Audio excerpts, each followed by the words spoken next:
어떤 게 더 크게 작용하는가에 따라 달라질 것 같아요. 근데 저는 개인적으로는 도덕적으로 비난할 수 없다고 생각해요.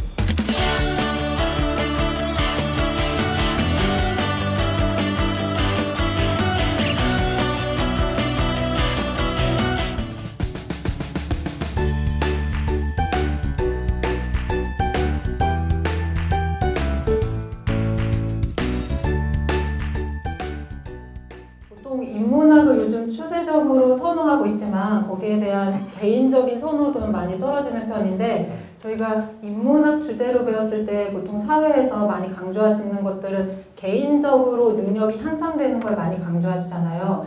오늘은 인간의 도덕이라는 주제를 다루면서 인문학이 개인뿐만 아니라 환경적인 시야까지 넓혀줄 수 있는 학문이다 라는 거를 조금 다뤄보고 싶어서 이렇게 질문으로 시작하게 됐습니다. 사진을 보신 분들도 계실 텐데, 이거는 이제 개줄 목걸이로 사람한테 이제 걸어가지고 수감자를 이렇게 땅에 끌고 다니는 모습입니다. 네. 그 다음에 다음 사진을 보시면, 네, 이 사진 같은 경우는 이제 그 나체로 서 있는 수감자가 옆에 뭐 있냐면 군용으로 훈련받은 개이기 때문에 사냥개거든요. 그래서 보통 마스크를 하고 있는데 그 마스크를 치우고서 위협하고 있는 사진이 이제 담겨져 있는 것입니다. 저게 지금 취미로 하는 게 아니고 노는 게 아니고 실제로 학대당하는 상황이라는 거죠? 네네. 저게 지금 아까 처음 제목에서 나왔던 아부그라이브 수용소라는 곳에서 벌어진 이제 학대 사건이 사진 인터넷으로 공개돼가지고 문제가 됐던 사건입니다. 그래서 오늘 저는 여기에 대해서 얘기해 볼 건데요. 근데 저희가 보통 저 사진을 처음 보고서 생각하는 거는 그 수감자들을 저렇게 학대한 그 관리자들이 굉장히 인격적으로 문제가 있다라는 생각을 하게 되는데요. 혹시 환경적이거나 시스템적인 문제는 없었을까라는 생각을 해볼 수가 있어요. 그러니까 정리하면 뭐 이런 내용이죠. 그러니까 굉장히 미군들이 멀리 떨어진 수용소에 있는 것이 아니라 적의 최전선에 있는 상황이었고, 네. 모든 것이 다 고립되어 있는 상태이고 항상 위협에 시달리고 있었다. 네. 그 가운데 정치범이나 테러범들에 대한 학대가 이루어졌다. 네. 그 얘기인 거죠. 네. 사실 다 그렇죠. 우리가 극단적으로 개체의 문제냐 아니면 구조의 문제냐, 극단적으로 나눌 수 없고 사실 섞여 있긴 한데, 사실은 누구나 다 섞여 있다고 생각하는데 어떤 게 더 크게 작용하는가에 따라 달라질 것 같아요. 근데 저는 개인적으로는 도덕적으로 비난할 수 없다고 생각해요. 그리고 어떤 면에서 보면 문제가 될 것 같은데, 전쟁 상황이었고 그렇다고 한다면 장려까지는 아니겠지만 그런 상황이 충분히 있을 수 있다라고 고려해야 되는 건 아닌가라는 생각이 갑자기 들었거든요. 왜냐하면 극도의 스트레스 상황이라고 얘기했잖아요, 그죠?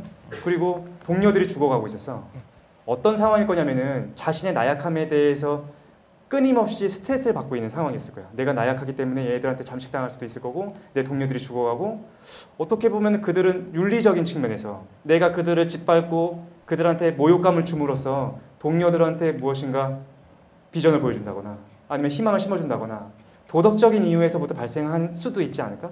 가장 이제 나머지가 뭉칠 수 있는 유리같이 위험한 상황이지만 어떤 일부 사람들이 친해질 수 있는 계기 중에 하나는 뭐냐면 일부를 적으로 만드는 거예요. 그래서 그 사람을 따돌림을 시키고 우리끼리 이제 으쌰으쌰하면서 이 사람들을 적으로 이렇게 손가락질하기 시작하면 나머지는 이제 하나가 될 수 있거든요.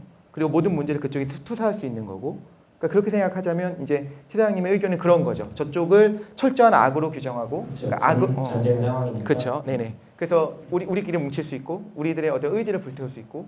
그러니까 우리가 이제 근현대 사회에 들어서면서 도덕성에 대해서 어떻게 나누기 시작했냐면은 모든 사람들이 동일한 권리를 갖고 있다라는 걸로 도덕성이 규정되기 시작합니다. 모든 사람들을 나처럼 돌봐야 된다는 거야. 그런데 실제로 인류 역사 전체를 놓고 보면 그렇진 않았어요. 지켜야 되는 나와 관련된 사람, 우리 사람들에 대해서 지키고 타자에 대해서는 엄격히 다루는 것이 도덕적인 경우도 있었거든요. 근데 역사적으로 이런 게 유사한 사례도 사실은 많이 있었죠. 그죠? 이게 한 번만, 단 한 번만 있었던 일이 아니라 역사적으로 너무 많이 반복되는 것 같긴 합니다. 그거에 대해서 지금 말씀하신 것처럼 그 인류 역사에서 나와 나의 어떤 집단들을 보호하고 그걸 위해서 다른 집단들을 배타적으로 이렇게 좀 죽이는 것까지도, 오히려 우리 구성원 중에 한 명이 죽었으면 저쪽 구성원 중에 한 명을 마땅히 죽여야 되는 거고, 심지어 거기서 죽임을 당하는 사람조차도 이걸 어떻게 보면 마땅하다고 생각하는, 그랬었던 시기가 훨씬 더 길었죠. 거의 뭐 10,000년 이상은 그렇게 살아왔을 겁니다. 그리고 그것 때문에 어떻게 보면 인류가 지금까지 생존했을 수도 있고, 이런 시점에서도 바라볼 수가 있는 거죠. 그리고 도덕성을 사실 우리가 얘기하는 것처럼 개체의 문제와 전체의 문제, 개체와 구조의 문제로 다루기 시작했던 계기도 사실 역사적으로 있었습니다. 그죠? 그게 2차 세계대전 때 우리가 너무 잘 알고 있는 내용이 있는데 오버랩되는 것 같아요. 아부그라이브 수용소에 대한 내용과 이 내용이 오버랩되는 것 같아서 그거에 대한 얘기를 조금 더 진행해 보도록 하겠습니다. 히틀러가 좋은 놈이다 나쁜 놈이다 이걸 이제 평가할 가치가 없기 때문에 이건 안 하겠지만 만약에 그 유대인들을 수송해서 그 절멸 수용소로 보내는 그 수송하는 공무원이 있었을 거 아니에요. 결국에 공무원이 그걸 했겠죠. 수송 그 기차 계획을 세우고 여기서 어떤 사람들을 태워서 저쪽으로 보낸다. 그 사람들은 유대인을 만나지도 않았을 거고 어떤 수치적으로만 봤을 거예요. 이 도시에 몇 명 정도가 있네. 그럼 몇 월 며칠까지 여기로 기차를 보냈다가 이걸 뭐 예를 들면 아우슈비츠로 이건 보내자. 그런 수송을 책임을 담당한 사람이 전쟁 범죄자고 도덕적으로 굉장히 문제가 심한 악마 같은 사람이라고 혹시 생각하시는지 그게 좀 궁금했어요.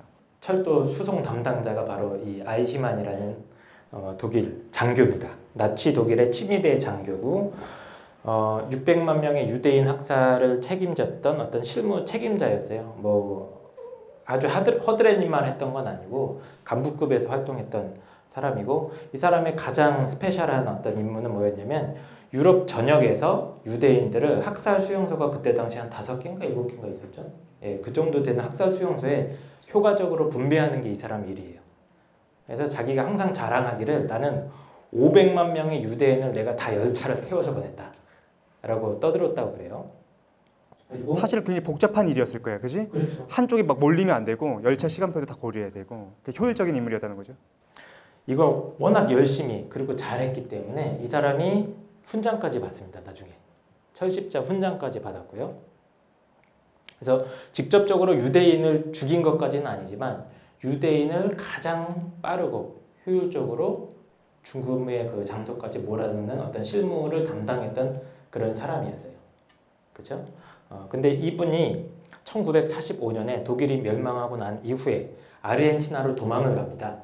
이제 나치 협력자였고 군대에서 꽤 중요한 직책을 역임했던 사람이기 때문에 전범이었거든요. 그렇기 때문에 남미로 도망을 갔었는데 약 15년간 도피 생활하던 도중에 1960년 이스라엘 정보기관이 드디어 이 사람을 찾아냅니다. 그래서 이 사람을 체포해요. 그리고 1962년인가 3년쯤에 63년이에요. 예. 1963년에 국제사법재판소에서 이제 실질적으로 재판을 받게 돼요. 이 사람이 잡혔다는 소식을 듣고 그 유명한 미국에 지금 활동하고 있던 철학자 한 분이 독일 출신의 유대인 철학자입니다. 이 사람을 인터뷰하러 그리고 재판 과정을 취재하러 날아갑니다. 그게 이제 한나 아렌트라는 철학자가 있어요. 이분은 원래 유대인이었는데 미국으로 이제 도망와가지고 프린스턴 대학에서 대학 교수를 하고 있었던 그때 시절이라고 그래요. 1959년에 대학 교수가 되는데 이 사람이 이제 1963년에 재판을 받고 있으니까 뉴요커라는 잡지의 어떤 편집장 자격으로 이 사건을 취재하러 달려갑니다. 한나 렌트가 이 사람을 장기간 추적하고 취재했던 결과 이 사람의 첫 번째 결론은 이거였습니다. 아이히만이라는 사람은 사악한 사람도 아니고 유대인을 증오했던 사람도 아니다. 그 사람은 악마가 아니었고 지극히 온순하고 가정적이며 또 훌륭한 직장 동료였다. 오히려 법을 준수하는 건실한 시민이었던 아이히만은 명령받은 일을 이행하는 것을 의무라고 느꼈고 유대인 전문가로서 그들을 수용소에 배분하는 일을 착실히 수행했다. 그 사람이 결과적으로 악한 행동을 한 건 맞죠, 그렇죠? 600만 명을 수용소로 보냈는데 그 사람이 그런 악한 행동을 했던 이유는 딱 한 가지다. 그건 뭐냐면 자기 행위의 결과에 대해서 사유하지 않았기 때문이다 라고 진단을 합니다. 즉 그 행위가 아무리 괴물 같았다고 해도 그 행위자 자체는 괴물 같지도 않고 또 악마적이지도 않았다. 하지만 그의 유일한 특징은 어리석음이 아니라 사유의 진정한 불가능성이었다. 즉 다른 사람의 처지를 생각할 줄 모르는 생각의 무능은 말하기의 무능을 낳고 또 행동의 무능을 낳는다 라고 얘기를 하고 있는데, 그러니까 쉽게 얘기하면 비판적 사고 없이 조직의 명령에 그냥 복종하고 다수 의견에 그냥 휩쓸려가는 그런 성향 때문에 악한 행동을 한 것이다 이렇게 지적을 하고 있어요.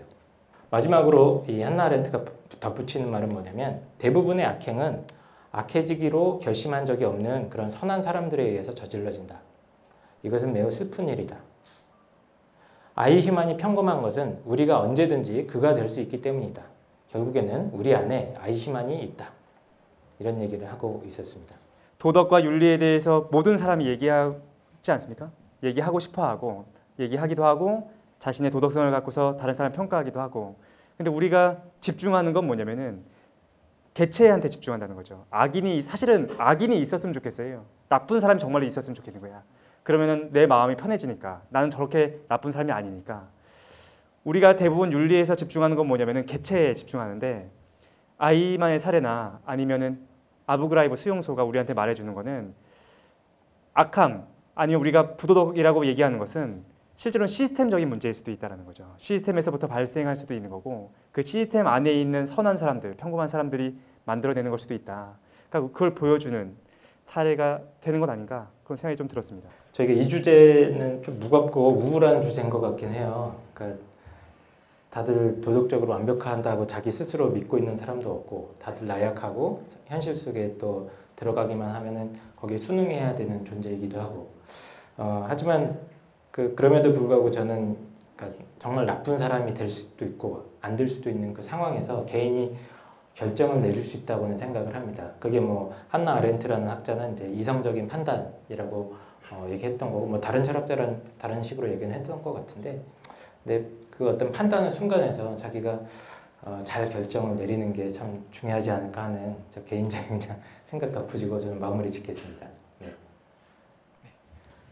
사실 이거와 관련돼서 이제 밀그램의 실험이라든가 여러 가지 이야기를 해주고 싶은 것도 많이 있어요. 그 다음에 이제 시간을 잡아서 하는 걸로 기약을 하도록 하고 저도 비슷한 생각들을 했어요. 내가 나에게 주어진 롤들을 열심히 하는 것이 중요하다 하는데 한 발자국 물러나서 내가 하는 것이 과연 이게 옳은 것인가를 생각해 보는 것이 모두에게 필요하구나. 지금 저를 포함해서 그걸 이제 어떻게 말하자면 악한 사람들을 타자화시켜가지고 나는 그러지 않고 제가 나쁜 놈이 하는 것이 아니라 나 자신을 타자화시켜가지고 또 어떤 시대 상황을 좀 벗어나서 보편 윤리 입장에서 생각해보는 것도 좋을 것 같아요. 당연히 아이만 같은 경우에 그 시대적 상황 그 나치가 실제로 전쟁에서 승리했었으면 저 사람이 영웅이 됐을 거거든요. 동상이 생겼을지도 모르겠죠.